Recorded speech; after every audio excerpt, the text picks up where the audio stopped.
भगत जी, जय संजय, जय साईं राम। जय साईं राम। मेरे मन में एक प्रश्न है कि कई बार मैं लोगों से सुनता हूँ कि हम भगवान की बहुत पूजा करते हैं, बहुत आराधना करते हैं, तो ऐसा लगता है कि लोग कहते हैं कि भगवान हमारी नहीं सुन रहा है या हम ज़्यादा परेशानी में हैं, तो ये ऐसा क्यों है? हाँ जी, देखिए बहुत अच्छा सवाल पूछा आपने कि हमारे मन में भगवान के प्रति पूजा करते हुए भी दुविधा क्यों आती है। ऐसा कुछ भी नहीं है। भगवान सबसे प्यार करते हैं, सबसे प्रेम करते हैं, पूरी प्रकृति उनकी है और सब में कण कण में ही भगवान समाया हुआ है। कहीं ना कहीं हमारा कर्म भी होता है जिसे हमें पूरा करना होता है, और कहीं ना कहीं भगवान लीला द्वारा हमारी परीक्षा भी लेते हैं, और वो परीक्षा भी उसकी लेते हैं जो उनको भक्त बहुत प्यारा होता है। इसलिए कभी घबराना नहीं चाहिए, कभी मन में शंका नहीं लानी चाहिए। समय आने पर सब कार्य हो जाते हैं। जिस प्रकार कहते हैं कि एक बार एक भक्त था, वो भगवान से बहुत प्रेम किया करता था, दिन रात भगवान में मगन रहता था। तो किसी आश्रम में वो रहा करता था, तो आश्रम में रहते रहते और लोग भी रहा करते थे, तो सारा दिन भजन में ही बैठा करता था। अब जो और शिष्य थे, उन्होंने गुरुजी से कहा कि कोई काम वाम तो करता नहीं है, सारा काम तो हम करते हैं, तो भजन में बैठा रहता है, इस आश्रम से निकाल दो। लेकिन जो गुरु होते हैं वो जानी जान होते हैं, उनको पता होता है कि कौन कितना खरा है और कौन कितना खोटा है। तो गुरु महाराज ने कहा ठीक है, उसे बुला के ले आओ।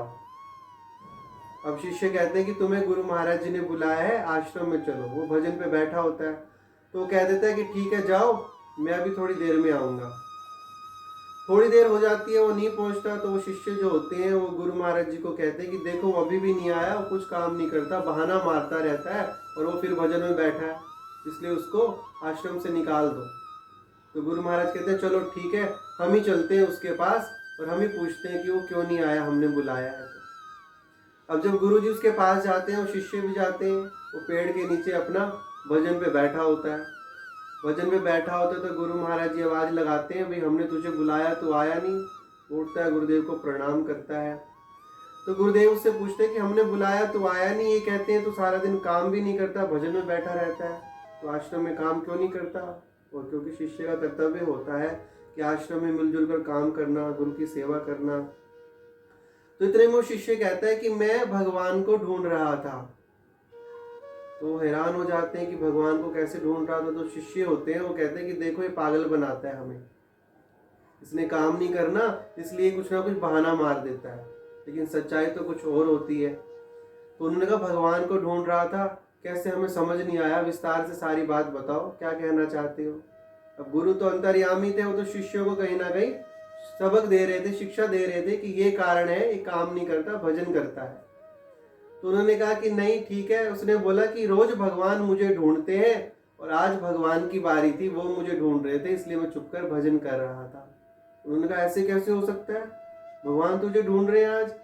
तो उन्होंने कहा कि कैसे, ये क्या बात हुई। तो उसने कहा कि मैं भगवान के साथ खेलता हूँ, मैं छुपता हूँ, भगवान मुझे ढूंढते हैं, और आज भगवान की बारी थी मुझे ढूंढने की, इसलिए मैं यहाँ बैठा भजन कर रहा था और भगवान मुझे ढूंढ रहे थे।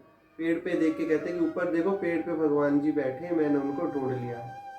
तो गुरुदेव उनको नमस्कार करते हैं कि धन है ये भगत और इसकी भक्ति। उन शिष्यों को बताते हैं इस कारण से काम नहीं करता, क्योंकि इसकी सुरती भगवान में लगी रहती है, भगवान के साथ ही खेलता है और लीला करता है। तो ऐसे ही हमारे साथ होता है, मन में शंका आ जाती है कि हमारी भगवान क्यों नहीं सुन रहा। तो कहीं ना कहीं भगवान सूक्ष्म रूप से हमारे साथ होते हैं, हमारा हर कार्य कर रहे होते हैं, हम उसे देख नहीं पाते। इसलिए कहते हैं कि कभी शंका मत करो, कभी किसी की निंदा मत करो, जो अपना कर्म है करते चले जाओ, समय आने पे अवश्य ही आपको वो सब कुछ प्राप्त होगा। बस गुरु की आज्ञा में चलो, उनके वचनों को मानो, अवश्य ही आपको सफलता प्राप्त होगी और आपका ये संशय जो है मन से निकल जाएगा। जय जय जय जय साईं। जय साई राम।